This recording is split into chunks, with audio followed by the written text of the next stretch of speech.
दोस्तों और साथियों, एक महिला कहती है कि शादी के कई साल बीत जाने के बाद भी मुझे बच्चे नहीं हो रहे थे, इसीलिए अब ससुराल वाले मुझे ताना देने लगे और परेशान करने लगते हैं। मैं इस परेशानी से इतनी दुखी थी कि ससुराल वालों की ये तमन्ना कैसे पूरी करूं कि मुझे बच्चे नहीं हो रहे हैं। अब मैं उन्हें कैसे समझाऊं कि मैं तो पूरी तरह से ठीक हूं, अगर कमी है तो उनके बेटे में है। लेकिन मेरा पति और ससुराल वाले सिर्फ मुझे ही दोषी मानते थे। तभी मुझे पता चला ज्योतिषी बाबा खरात के बारे में कि ज्योतिषी बाबा खरात जो है वो महिलाओं को बच्चे देता है, यानी जिन महिलाओं को बच्चे नहीं होते हैं वो अपने तंत्र मंत्र से और पूजा पाठ के जरिए उन औरतों को बच्चे हो जाते हैं। बस इसी लालच में मैं भी बाबा खरात के पास पहुंच गई। दोस्तों, ये मामला जो है वो एक 36 वर्षीय ऐसी महिला का है जिसकी एफआईआर पर जो है वो बाबा खरात को गिरफ्तार किया जाता है। वो अपनी आप बीती बताती हुए कहती है कि 2022 से लेकर 2024 तक मैं बाबा के दफ्तर के चक्कर काटती रही, लेकिन मुझे बेटा या बेटी या कोई भी बच्चा नहीं हुआ। हां, जो मेरे साथ हुआ उसको मैं बता रही हूं। दोस्तों, इस औरत के साथ शुरुआत में ज्योतिषी बाबा अशोक खैरात ने जो किया वो क्या किया और किस तरह से किया, किस तरह से ये औरतों को मदहोश करता था और कैसे ये बड़े घरों की औरतों को फंसाने में कामयाब होता था, ये भी मैं आपको आज कुछ अंदर की ऐसी बातें बताने जा रहा हूं जो शायद आप तक नहीं पहुंची होंगी अभी। बाबा अशोक खरात के बारे में जितनी बातें चल रही है, जो भी सच्चाई लोगों के सामने आई है, न जाने कितनी ऐसी अंदर की खौफनाक बातें हैं जो अभी तक लोगों के सामने नहीं आई है। तो बने रहिए मेरे साथ। मैं खुर्शीद अहमद भाई जी आज अशोक खरात बाबा के कुछ ऐसे खुलासे आपके सामने करने जा रहा हूं कि जिसको सुन करके आपके रोंगटे खड़े हो जाएंगे। इस बदले में ज्यादा कुछ नहीं, सिर्फ आपसे एक लाइक की उम्मीद रखता हूं कि लाइक करके मेरा हौसला बढ़ा दिया करें और वीडियो को ज्यादा से ज्यादा शेयर कर दिया करें, ताकि ज्यादा से ज्यादा लोगों तक ये वीडियो पहुंचे और लोगों के आंखों पर बंधी हुई जो अंधविश्वास की पट्टी है वो पट्टी हमेशा हमेशा के लिए खुल जाए और उन्हें कोई सबक और सीख भी मिले। तो दोस्तों, मामला ये था कि ये महिला जब अशोक खरात के बारे में सुनती है कि बाबा अशोक खरात इतना पहुंचा हुआ तांत्रिक और इतना विद्वान एक इंसान है जो दुखी औरतों के चेहरे पर मुस्कान ला देता है, जो औरतें बच्चों को लेकर परेशान होती हैं, जिनको संतान की प्राप्ति नहीं हो पा रही है उनको संतान की प्राप्ति हो जाती है। बस इसी लालच में मैं भी बाबा अशोक खरात के दरबार में जा पहुंची, क्योंकि मैं खूबसूरत थी, सुंदर थी, अच्छी काटी की थी, मेरा भरा हुआ जिस्म और मेरे हसीन और खूबसूरत चेहरे को बाबा अशोक खरात ने जब गौर से देखा तो शायद वो मुझे देख करके अंदर से यही सोचता था कि अब इस औरत को अपने चंगुल में फंसा करके इस औरत के साथ अपनी मनमानी करनी है। और इसी तरह से बाबा अशोक खरात मेरे साथ तंत्र क्रिया करना शुरू कर देता है। धीरे धीरे ये सिलसिला 2022 से लेकर के 2024 तक चलता रहा। मैं बाबा अशोक खरात के उस दफ्तर में, उस ऑफिस में जाती रही और लगातार वो तंत्र क्रियाएं कुछ इस तरह के काम होते रहे, लेकिन मेरी को हरी नहीं हुई, यानी मुझे बच्चे की कोई भी उम्मीद नहीं जागी। उसके बाद 2024 में ये औरत बताती है कि बाबा अशोक खरात ने कहा कि अब वो क्षण, यानी वो टाइम आ चुका है कि जब तुम्हें बच्चे की प्राप्ति हो जाएगी। उसने मुझे तांबे के लोटे से कुछ पानी पीने के लिए दिया, यानी ये पानी पीने के बाद तुम्हें 100%, यानी उसने 100% गारंटी दी कि तुम्हें बच्चे की प्राप्ति जरूर होगी। वो तांबे के लोटे का पानी पीने के बाद बस मेरी दुनिया ही बदल गई। सर घूमने लगा, जिस्म ऐसा था मानो जैसे सुन हो रहा हो, जैसे मैं अपने बेजान जिस्म को संभालने की कोशिश कर रही हूं, लेकिन मेरा जिस्म खुद मेरे कब्जे में नहीं है। एक अजीब सी मदहोशी छाई हुई थी। और उसके बाद बाबा अशोक खरात ने जैसे मुझसे कहा मैं वैसी करती चलेगी। और उसके बाद तो आप जानते ही हो 58 वीडियोस और 58 उन वीडियोस में एक ही टेबल और उस एक ही टेबल का एक ही कोना। दोस्तों यहां एक और बात है कि जो इंसान, मर्द और औरत, जिंदगी के उन लम्हात का सुख वस्त्रहीन होकर के करते हैं, वही अशोक खरात, आप देख रहे होंगे कि जितनी भी वीडियो वायरल हुई आज तक, उन सारी वीडियो में कहीं भी अशोक खरात ने उस औरत के साथ, जिस औरत के साथ संबंध बनाए, कभी भी वो ना तो उसको पूरा वस्त्रहीन किया और ना ही ये खुद वस्त्रहीन हुआ। यानी सूट बूट में है आराम से, बस संभोग के लिए जितनी जगह की गुंजाइश या जितनी जगह की उसे जरूरत होती है और जो जरूरी संभोग के लिए होता है, बस उसने उसी का इस्तेमाल किया। बाकी सारे कपड़े उतारने के या वस्त्रहीन होने की उसने कतई भी कोई इस तरह की जरूरी बात नहीं समझी है। अब ये औरत जो है कुल मिलाकर के वहां बाबा अशोक खरात का शिकार बन जाती है और उस पलों की वीडियो भी उसकी बन जाती है। अब शुरू होता है सिलसिला ब्लैकमेलिंग का। औरत कहती है कि जब बाबा ने ये सब कुछ मेरे साथ कर लिया और जब मेरे ऊपर से वो मदहोशी हटी, यानी जो बाबा अशोक खरात ने मुझे उस तांबे के लोटे से पानी पिलाया था और सब कुछ मेरे साथ हो जाने के बाद फिर तो जैसे जैसे बाबा कहता रहा वैसे वैसे मैं करती रही, और ये सब कुछ हो जाने के बाद जब मेरे सर से और जिस्म से वो सुरूर हटा और मैं अपने पूरे होशो हवास में आई तो मैं रोने लगी। मैंने बाबा अशोक खरात से कहा कि तुमने मेरे साथ ये क्या किया।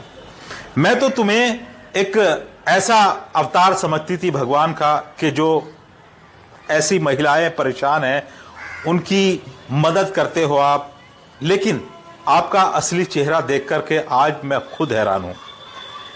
बाबा अशोक खरात उस वक्त एक कुटिल हंसी, यानी एक ऐसी खतरनाक हंसी हंसता है और कहता है कि मैं शिव शंकर का अवतार हूं और तुम मेरे साथ जो आलिंगनबद्ध हुई हो, यानी मेरे साथ जो तुम्हारे संबंध बने हैं, मानो जैसे कि शिव भगवान ने खुद तुम्हारे साथ संबंध बनाए हो। अब तुम्हारी गोद जरूर हरी हो जाएगी। लेकिन मैंने बाबा अशोक खरात से कहा कि नहीं, ये गलत है और तुमने मेरे साथ गलत किया है। ना ही तो कोई तुम भगवान के अवतार हो, ना ही शिव शंकर हो, बल्कि एक आम ऐसे भेड़िए हो जो औरतों की इज्जत को लूटता है और तुमने मेरी इज्जत को भी लूट लिया। अब बाबा अशोक खरात का असली चेहरा सामने आता। दोस्तों आखिरकार ये बाबा अशोक खरात जो था एक मामूली सा सिक्योरिटी गार्ड था। बैंक में सिक्योरिटी गार्ड की नौकरी करता था। बैंक में जब कर्मचारी आने के बाद काम शुरू होता था और जब आम पब्लिक जिनके बैंकों में खाते होते थे तो बैंक के कामकाज से जब वो अंदर आते थे तो ये बैंक ऐसा हाईफाई था जिसमें बड़े लोगों के अक्सर खाते हुआ करते थे। तो जब ये उन औरतों को आते जाते देखता था तो इसकी नीयत खराब होती थी। उसके बाद जब ये सिक्योरिटी का काम कर ही रहा था, वहां पर अखबार पढ़ता था, अखबार आता था उस बैंक में, तो वो विज्ञापन जब उसकी नजर के सामने आते थे, जिन विज्ञापनों में वशीकरण वगैरह, औरतों को कैसे बस में करें और ये तमाम चीजों के विज्ञापन आते थे, तो ये उन विज्ञापनों को पढ़ करके बस इस नतीजे पर पहुंचा कि जो औरतें ये खूबसूरत महिलाएं इस बैंक में आ रही हैं, जिनको देख करके उसकी राल टपकती थी कि अगर इन्हें अपने बस यानी अपने कब्जे में करना है तो फिर उसको बाबा बनना पड़ेगा और यही एकमात्र ऐसा रास्ता है जो ज्यादा से ज्यादा औरतों के साथ जिस काम से इंसान आलिंगनबद्ध हो सकता था। यानी कुल मिलाकर अशोक खरात बाबा बनने से पहले ही औरतों का रसिया और औरतों के ऊपर गंदी नजर रखता था, लेकिन उसके पास कोई ऐसी शक्ति नहीं थी जिसके जरिए वो औरतों को अपने काबू यानी अपनी मुट्ठी में कर सके। तो बस उसने वहीं से ये सोच लिया कि वो बाबा बनेगा और ये बाबा वाला जो कारोबार है यानी तांत्रिक वाला, ज्योतिषी वाला जो कारोबार है, यही एकमात्र ऐसा कारोबार है जिसके जरिए वो औरतों से मोटी रकम भी ऐंठ सकता है और औरतों के साथ मनमानी वो अपनी ख्वाहिशात को भी पूरी कर सकता है। बस उस दिन से अशोक खरात ने बाबा बनने की ठान ली और फिर कुछ ऐसे तांत्रिकों के पास पहुंचा जिनके पास थोड़े बहुत कुछ टोने टोटके आते और जिनकी वजह से वो लोगों को भ्रमित करते। और अशोक खरात ने वो सारे टोटके सीखे और सीखने के बाद उसने अपनी एक अलग दुकान खोली और उस दुकान को खोलने के बाद उसने कुछ ऐसे लोगों को हायर किया, अपने साथ मिलाया जो उसका प्रचार करने लगे। धीरे धीरे ये बाबा प्रसिद्ध होने लगा, फेमस होने लगा और फिर जब इसकी किस्मत का सितारा पलटा तो फिर महाराष्ट्र के मुख्यमंत्री क्या और बड़े नेता क्या इसके पास आने लगे। एक बात और यहां अशोक खरात की आपको देखने को मिलेगी कि अशोक खरात ने इस धंधे में आने के बाद किसी भी आम महिला, गरीब महिला या परेशान महिला को ज्यादा परेशान नहीं किया। उसने किसी के साथ ऐसा नहीं किया, बल्कि उसका टारगेट वही था जो उसने सब कुछ बैंक में देखा था। बड़े घर की महिलाएं आती हैं, पैसे निकालती हैं, जमा कराती हैं, अच्छा मेकअप किया हुआ है, अच्छे उनकी जो है वो हुलिया है और अच्छा उनका बॉडी लैंग्वेज है उनकी, तो वो बस उसी तरह से उन औरतों को वश में करना चाहता था जो बड़े घरों की औरतें होती हैं। और उसकी किस्मत का सितारा तब पलटा जब महाराष्ट्र के मुख्यमंत्री से उसकी भेंट होती है। और फिर तो क्या, मंत्री क्या, संतरी क्या और चंतरी क्या, विधायक क्या, एमएलए क्या, सब उसके पास आने लगे और यहीं से उनके घरों में जाने का रास्ता खुला और बस उनकी औरतों को उसने फंसाना शुरू कर दिया। इसीलिए तो चंद सालों में ये ज्योतिषी बाबा अशोक खरात 150 करोड़ का मालिक बन गया, कई बंगलों का मालिक बन गया और इसका लाइफ स्टाइल जो था वो माफियाओं वाला था। अपने पास रिवॉल्वर रखा करता था, अच्छा सूट बूट पहना करता था। ये और बाबाओं या और तांत्रिकों की तरह नहीं था जो मैले कुचैले, गले में कई कई माला, लंबे लंबे बाल, लंबे लंबे नाखून और बड़ी सी दाढ़ी कर ली, ना नहाते ना धोते। ये उन तांत्रिकों की तरह नहीं था, बल्कि ये एक वीआईपी तांत्रिकों की तरह था। सूट बूट में रहता था, पिस्टल लगी हुई होती थी, जब निकलता दो चार इधर उधर बॉडीगार्ड होते थे। और जो महिलाएं इसके पास आती वो अगर राजी से इसके बात को मानती तो ठीक है, और अगर राजी से नहीं मानती तो कभी कभी तो ये उनको टपका दिया करता था।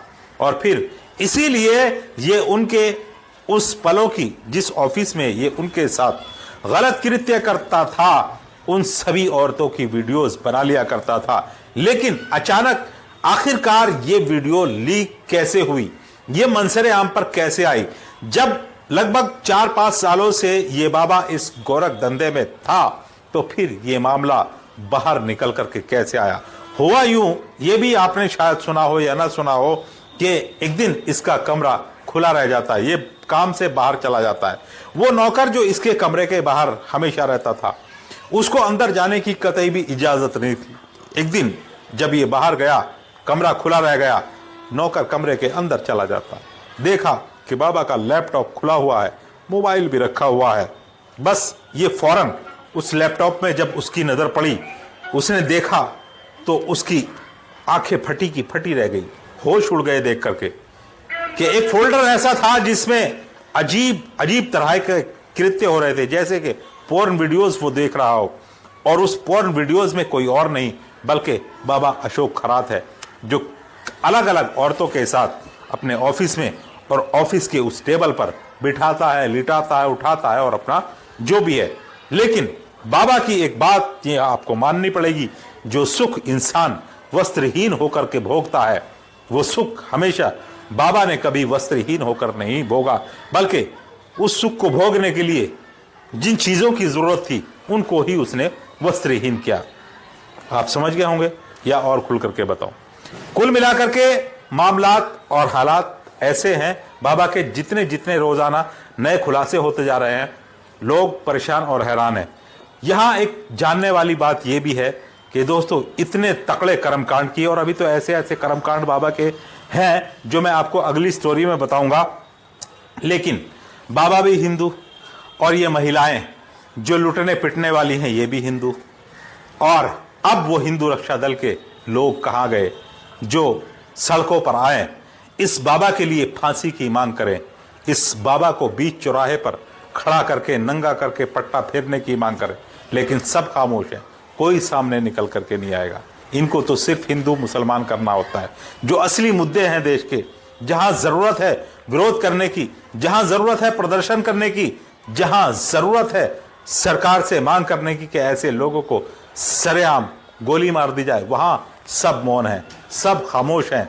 देश में इतना बड़ा कांड एक इंसान कर देता है कि देश की ये हमारा जो देश है ना, जिसको आप हिंदू राष्ट्र बनाने के सपने देखते हैं, और हमारे जो मानना है वो ये है कि हिंदू राष्ट्र बने ना बने, देश संविधान से चलना चाहिए और इस संविधान में सबको आज़ादी के साथ, अपने तरीके के साथ, अपने धर्म के हिसाब जीने की इजाज़त मिलनी चाहिए।